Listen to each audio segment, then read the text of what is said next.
Down here at the hay barn, the fence is actually not looking too good. The horses have completely destroyed it. The fencer that we have, with us expanding the fence line, I guess where it's located, it's just really not getting enough sunshine. So we're gonna be moving that today, putting that at a different spot, and then I gotta completely put the whole fence back together, which does involve taking this grounding rod out of the ground. It's gonna be quite fun.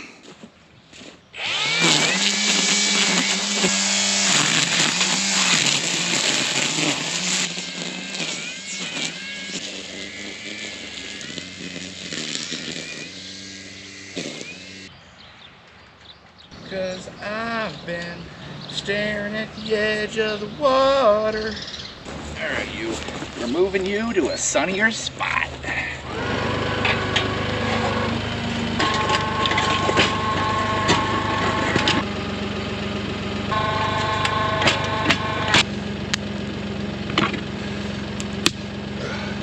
They don't make tools like they used to, man. That's crazy, this broke already.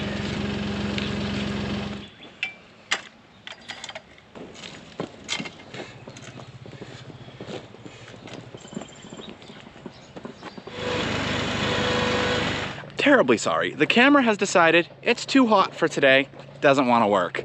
So we continued on without it. Fencer's moved, much better spot, much better position on the sun, and yes, I made sure it is facing due south.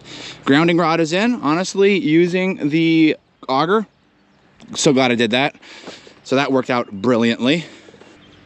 Fencer's running good, and the new line is now up. We're completely fixed. And I also ran the string trimmer underneath everything all around it, so it's all trimmed up. So yeah, fence good. Fence good. We're happy about that. It is sweltering right now, real feel 88. The humidity is pretty crazy. I'm like sweated through all my shirts already, and it's only midday. Let's see what trouble we can get ourselves into elsewhere. I seem to have stumbled into a job driving the nicest tractor on the farm and running grain. I'd say that's a pretty good workout for the afternoon. Yeah, I have so many thoughts on this tractor. Yeah, I mean, you guys know I absolutely love tractors. It's quite a comical thing, actually, around the farm. Everyone kind of jokes about my enjoyment of tractors and how much I appreciate them and like them. So I do have quite a lot to think and say in regards to this. It's actually kind of amazing to get in the cab and use one of New Holland's more agriculture focused tractors versus maybe their prosumer and consumer versions of tractors.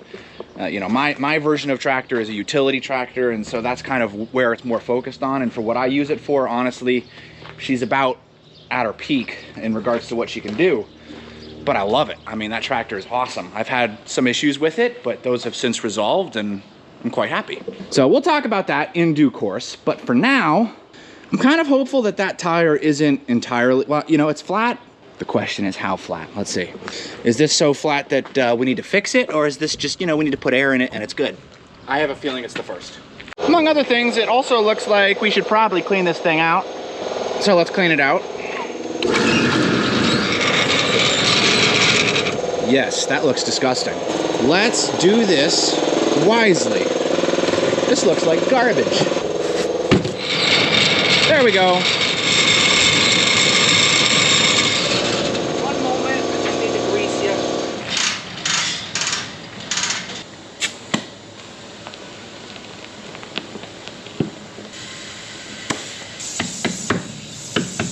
I think I found where it's leaking. Okay, well, all the tires are good except for this one, which is done. So we are gonna put a new tire on for this one, which means we're gonna do a little scavenger hunt, kind of run around the farm, which is exciting, so exciting. The chain also came off on this wagon. This thing's old, man. Well, we went to the local tire store, and by that I mean cow pasture. We got a new tire, looking actually pretty snazzy, I think. Now we're gonna get our jack, and by that I mean forklift. Good. The block was in my way. No, don't throw your tire at me. I'm part of the pit crew, Daniel. I think you can see the cords on this tire. Spinner, spin, spin, spin. It's like you've done this before. Spinner, spin, spin, spin. Anything that's got wheels gives you problems at one point or another in your life. Anything that's got tracks gives you more expensive problems at one point or another in your life. Ready? Wow, you're so good at this. Did I tell you it's hot out today? Matter of fact, you don't need to.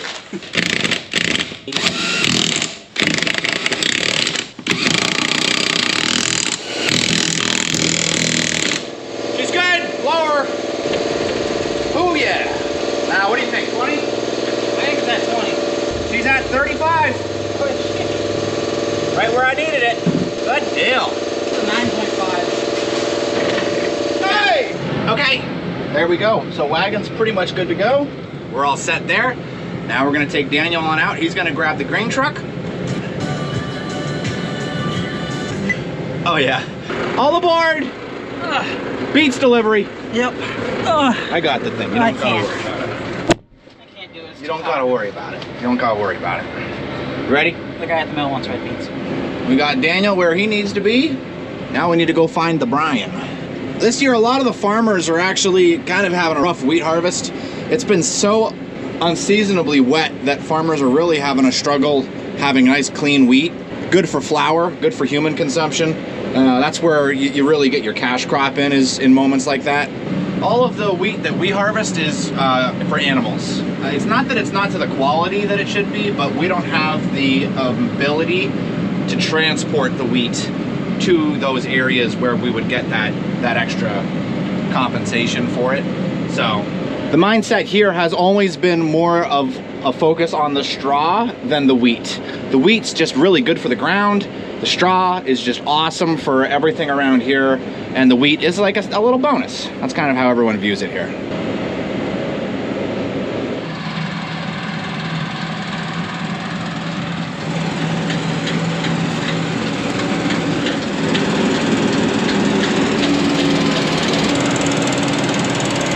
Honest question, Daniel. We have all New Holland equipment. How come we don't have a New Holland combine? Mainly, the older style New Hollands aren't meant for straw quality. So a lot of the ones that we can afford, they're just not designed for what we use our combines for. If the opportunity ever arose for us to actually have a New Holland combine, would you like to try one? Try one. You try one? Probably be way too big for what we do. Yeah, probably would be way too big for what we do. That thing's big for what we do.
height of your head.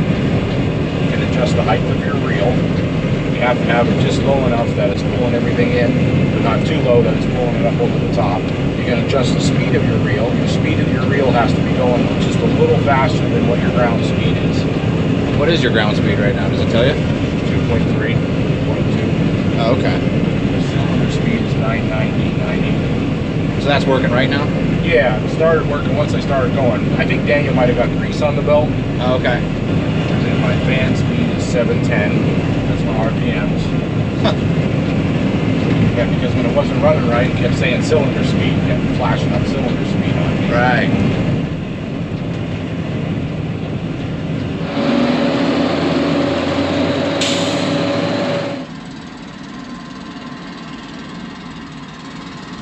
So based on my thoughts and opinions of this tractor so far, a lot of cool things. First off, you actually have the ability now when you turn on your power takeoff on the back. I'm gonna simplify this, I promise. It used to be turn this on, then you rev it up to 540, and then at the end of the field, turn off, go back down, rev down, turn on, rev back up, continue. Well, now you can just preset things. So now you can set it, have it saved, and then when you hit the end of the field, you just boop, and then it auto idles down, go back around, boop, auto idles up. That's pretty cool. And if you want to do some micro adjustments, that's that. And I don't know what these buttons do yet, but this is all transmission stuff. This is pretty cool. So if I don't want to shift any gears, I could put it in automatic and it auto shifts the gears for me. And this changes how quickly or slowly the gears shift into each adjacent gear. So if you're towing a really heavy load, you can keep it set correctly. You can keep it set so that it slowly goes into the next gear and making sure you don't stall it or it's not too hard or jarring on the transmission. The tractor that they just got, the 120, also has this, which is really cool. Different shift style, but pretty sweet. I love this. This is super cool for the 3-point, super cool for the loader. This is your low and high, which confused me. When I first started driving this tractor, I couldn't figure out how to get it to go faster than 10 miles an hour. Now, of course, I got it. Max speed's 24. If I want extra sunlight, it's there. More importantly, you're using a loader, you can actually see, which is quite nice. But if I'm real, the thing that I like the most about this tractor is the advanced AC system. It is actually capable of cooling you down and keeping you cool on the hottest days. The huge cab, so I don't feel jarred or cramped, and the cab suspension. The fact that the cab itself has suspension on top of the chair that I'm on. You could do some long days in this and you're not going to be hurting at the end of the day, which is ultimately awesome. Poor Brian, he's fighting like crazy up there. Super thick. There are more things that are like pretty cool for farmers, but I won't get into the nitty-gritty. There you go. That's my honest thoughts. I give this tractor a 9 out of 10. 9 out of 10. Quite pleased with it.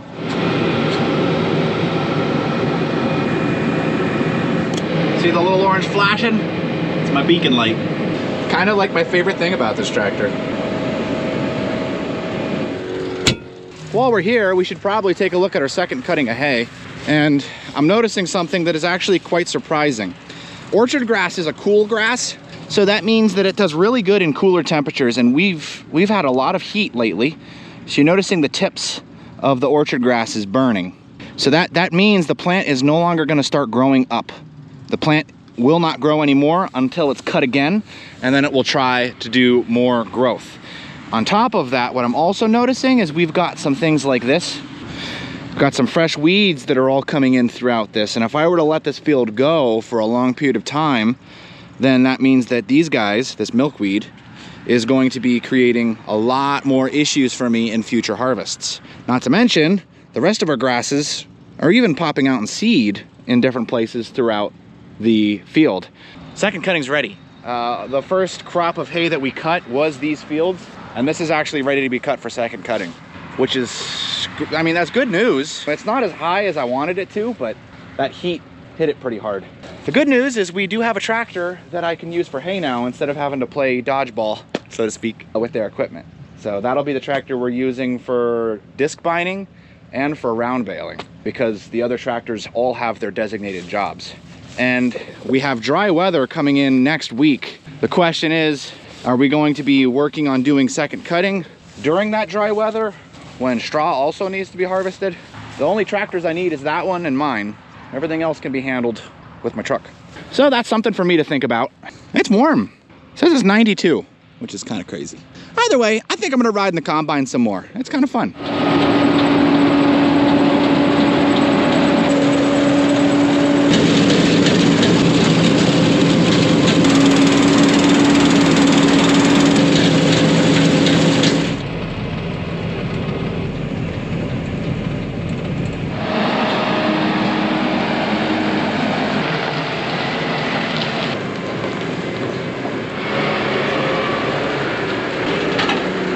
And that is gonna be where things lay for today. The combine's right over there, the grain truck's right over there. Looks like we're gonna be finishing up wheat harvest tomorrow. I don't think I will be a part of the process tomorrow, but you never know. So I'm here if they need me. That tractor feels really good and well matched for that wagon. The other tractors, you can kind of feel getting pushed and pulled around with the wagons when they're pretty heavily loaded, but not this one, which is quite nice. Thank you so much for watching. I super hope that you enjoyed the video. If you did, remember to hit that like button. Consider subscribing. And if you really enjoyed it, leave a comment. It helps the channel grow. And as always, I'll see you in the next one.